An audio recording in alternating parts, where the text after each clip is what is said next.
Hello बच्चों, chapter number 8 में last time हमने देखा था वैक्सीनेशन और एलर्जी। अब ये सारा हमारा इम्यून सिस्टम वाला पार्ट हो गया है। अब इसके बाद हम देख रहे हैं, मतलब इम्यून सिस्टम में ही हम लोग पढ़ रहे हैं। और आज का जो हमारा टॉपिक है वो है ऑटो इम्यूनिटी। मतलब ये भी इम्यून सिस्टम का ही पार्ट है। तो ऑटो इम्यूनिटी की डेफिनेशन सबसे पहले हम देखते हैं। ऑटो इम्यूनिटी क्या है? It is the breakdown of the immune system's ability to discriminate between self and non-self। मतलब जब हमारा इम्यून सिस्टम बाहर की चीज़ों में और हमारी खुद की सेल्स में डिफ्रेंशिएट करना भूल जाता है या बंद कर देता है, तो क्या होगा? उस केस में क्या होगा कि वो हमारी बॉडी की सेल्स से ही लड़ने लगेगा हमारा इम्यून सिस्टम। तो ऐसी जो डिसीज़ है उसे हम क्या कहते हैं? Auto immune disease. और ये जो एबिलिटी है इम्यून सिस्टम की वो ऑटो इम्यूनिटी कहलाती है। जब हमने स्टार्ट किया था इम्यूनिटी, तो हमने क्या पढ़ा था कि इम्यून सिस्टम की सबसे बड़ी खासियत क्या है कि वो बाहर से आने वाली चीज़ों को पहचान लेता है और उसी के खिलाफ वो लड़ता है। लेकिन जब ये अपनी एबिलिटी उसकी थोड़ी कम हो जाती है ना, ability to discriminate between self and non self, तो उसे हम कहते हैं ऑटो इम्यूनिटी। या फिर कंडीशन इन विच स्ट्रक्चरल और functional damage is produced by action of immunological component cells और antibodies against the normal components of body. मतलब जब एंटीबॉडीज हमारे बॉडी के नॉर्मल कंपोनेंट के खिलाफ ही अपना रिस्पॉन्स दिखाने लगे या उनको डैमेज करने लगे, तो वो होगी ऑटो इम्यूनिटी। ठीक है, इसमें देखिए 5 से 7% जो एडल्ट है वो इससे अफेक्टेड रहते हैं ऑटो इम्यूनिटी से, और उनमें से 2/3 जो है वो वूमन है। ठीक है, तो ये है ऑटो इम्यूनिटी। मतलब ये हमारे इम्यून सिस्टम का एक डिसऑर्डर है। या फिर देखिए क्या बोल सकते हैं कि presence of an immune reaction specific for some self antigen और सेल्फ टिश्यू। मतलब इम्यून रिएक्शन किसके प्रति आ रही है? सेल्फ एंटीजन जो हमारी बॉडी में ही है, या फिर सेल्फ टिश्यूज, हमारी बॉडी के टिश्यू के प्रति ही वो अपना रिस्पॉन्स दिखा रहा है हमारा इम्यून सिस्टम, तो वो ऑटो इम्यूनिटी कहलाएगी। Evidence that such a reaction is not secondary to tissue damage but is of primary pathogenic significance, the absence of another well defined cause of the disease. आ रहा है आपको? Clear है समझ में? जब हमारा नॉर्मल भाषा में कहें तो हमारा इम्यून सिस्टम हमारी बॉडी के खिलाफ ही लड़ने लग रहा है, तो उसे हम क्या बोल रहे हैं? Auto immunity. इसका जो एग्जाम्पल है, इससे देखिए कौन सी डिसीज़ होती है। ऑटो इम्यून डिसीज़ का बेस्ट एग्जाम्पल है रूमेटॉइड आर्थराइटिस। ये ऑटो इम्यून डिसीज़ है। ठीक है, ये देखिए, it is a systemic chronic inflammatory auto immune disease affecting many tissues but principally attacking the joint. ये जॉइंट पे अटैक करता है। इस डिसीज़ में क्या होता है कि जो हमारा इम्यून सिस्टम है ना, वो हमारे जॉइंट वाले जो पार्ट्स हैं उन पे अटैक करता है। ऑटो इम्यून डिसीज़ है ये। It causes a non suppurative proliferative synovitis that frequently progress to destroy articular cartilage। इसमें क्या हो रहा है, जो हमारे आर्टिकुलर कार्टिलेज हैं और अंडरलाइन बोन्स हैं उनमें प्रोलिफरेशन होने लगता है। रिजल्टिंग क्या होगा उससे? Resulting disabling arthritis. ठीक है, the pathologic changes are caused mainly by cytokine mediated inflammation. ये किसके कारण हो रहे हैं? साइटोकाइन मीडिएटेड इन्फ्लेमेशन के कारण। ठीक है, और T cell being the principal source of the cytokines, T cell work कर रही है यहाँ पे। Many patient also produce antibodies against cyclic citrullinated peptide. मतलब एंटीबॉडी हमारी बॉडी के खिलाफ ही उसमें बनने लग रही है।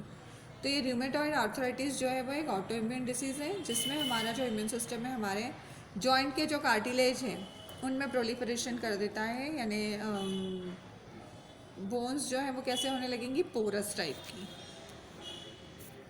और उसके कारण ये देखिए इस टाइप के हमारे जो ये उंगलियां हैं इस टाइप की हो जाती हैं। ठीक है, जो छोटे छोटे जॉइंट है, पहले स्मॉल जॉइंट जो हमारे हैंड्स हैं, फिट है, उसमें जो उंगलियों के छोटे छोटे जॉइंट्स हैं, तो वो जॉइंट अफेक्ट होते हैं, रिस्ट के, एल्बो के, एंकल के और नीज के। फिर धीरे धीरे ये सारे होने लगेंगे। तो इस टाइप का ये है। फिर उसके बाद जो दूसरी ऑटो इम्यून डिसीज़ है वो है haemolytic anaemia, autoimmune haemolytic anaemia, characterised by formation of autoantibodies against patients on red cell. हमारे जो रेड ब्लड सेल हैं उनके अगेंस्ट ही हमारा इम्यून सिस्टम जो है वो एंटीबॉडीज़ बनाने लगता है। ठीक है, तो उसके लिए क्या होगा कि देखिए, जब आपकी बॉडी में आरबीसीज कम होने लगेगी तो आरबीसी कम होने के कारण हमारी बॉडी में जो ब्लड है वो कम होगा, हीमोग्लोबिन कम होगा और प्रॉपर ऑक्सीजन सब जगह नहीं पहुंच पाएगी। तो इसे हम क्या कहते हैं? एनीमिया। ठीक है,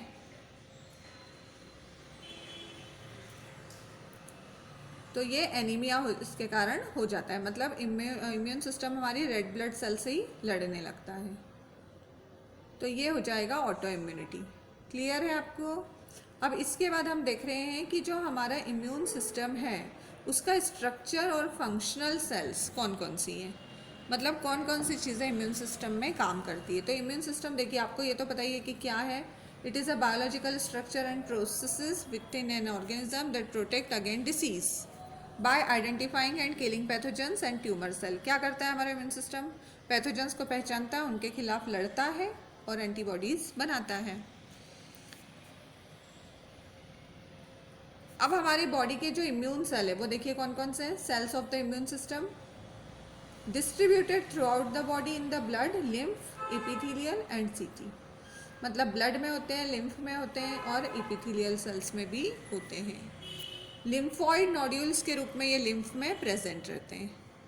ठीक है, इसके अलावा म्यूकोसा ऑफ डाइजेस्टिव सिस्टम यानी टॉन्सिल्स में, पियर्स पैचेस, फिर रेस्पिरेटरी में, रिप्रोडक्टिव में, यूरिनरी में, और माल्ट यानी कि म्यूकोसा एसोसिएटेड लिम्फॉइड टिश्यू।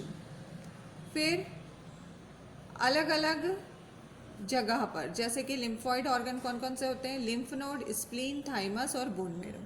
इन सब जगह पर इम्यून सिस्टम की सेल्स जो हैं वो प्रेजेंट रहती है।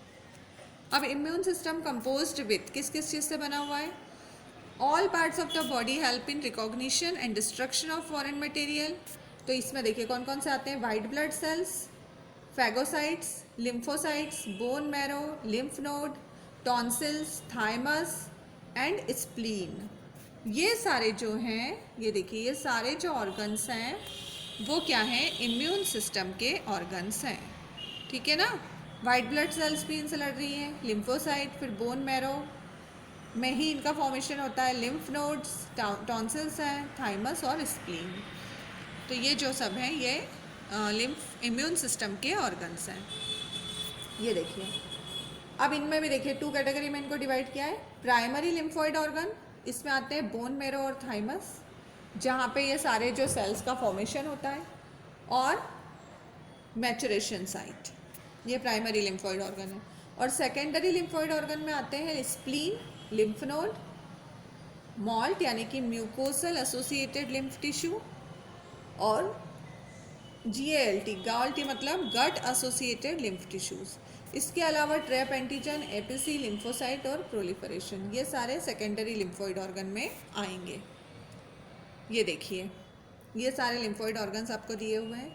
ये थाइमस ग्लैंड, जो कल मैंने आपको बताया था कि हमारा जब बर्थ होता है तब से लेके 12-14 साल तक ये एक्टिव रहती है। पूरी इम्यूनिटी जब हमारी बन जाती है तो धीरे धीरे इसका साइज़ जो है वो रिड्यूस होने लगता है। फिर बोन मैरो, ये प्राइमरी ऑर्गन्स है। ठीक है, ये प्राइमरी लिम्फॉइड ऑर्गन्स है। अभी हमने इधर देखा बोन मैरो और थाइमस, तो ये प्राइमरी। और सेकेंडरी में देखिए ये सारे आ जाएंगे टॉन्सिल्स, एडिनॉइड्स, फिर ये लिम्फ नोड जो जगह जगह पर होते हैं, स्प्लीन जो है हमारा, ठीक है, जो पेनक्रियास के पास होता है, फिर ये पियर्स पैचेस हैं, फिर अपेंडिक्स है, और ये लिम्फ नोड जो जगह जगह है। तो ये सेकेंडरी ऑर्गन्स में आएंगे। तो ये जो है आज हमने पूरा क्या देखा है इस टॉपिक में? हमने ऑटो इम्यूनिटी और इम्यून सिस्टम के जो ऑर्गन्स हैं वो सारा देखा। तो ये हमारा जो इम्यून सिस्टम वाला पार्ट है ये ख़त्म हो रहा है। और ऐसे ही कल मैंने आपको बोला था कि एड्स जो है वो भी आपको इस चैप्टर में दिया हुआ है, जो ऑलरेडी हम 4th चैप्टर में पढ़ चुके हैं। तो एड्स में भी क्या होता है कि एड्स का जो वायरस है HIV, वो हमारे इम्यून सिस्टम पे ही अटैक करता है और उसको कमज़ोर कर देता है, जिससे कि हमारा इम्यून सिस्टम कमज़ोर होने के कारण हमको दूसरी बीमारियां हो जाती हैं और धीरे धीरे हम छोटी छोटी बीमारियों से ही लड़ नहीं पाते। तो वो भी एड्स भी इसमें इंक्लूड है, तो वो आपको देखना है। 4th चैप्टर में आपको हम पढ़ा चुके हैं। तो ये वाले टॉपिक आपको समझ में आ गए होंगे, ऑटो इम्यूनिटी और इम्यून सिस्टम के जो सारे ऑर्गन्स हैं। अब इसके बाद जो बचा हुआ है, और भी 2 टॉपिक्स इसमें बचे हैं अभी, कैंसर और ड्रग्स एंड अल्कोहल एब्यूजमेंट। तो वो हम नेक्स्ट में देखेंगे। Thank you.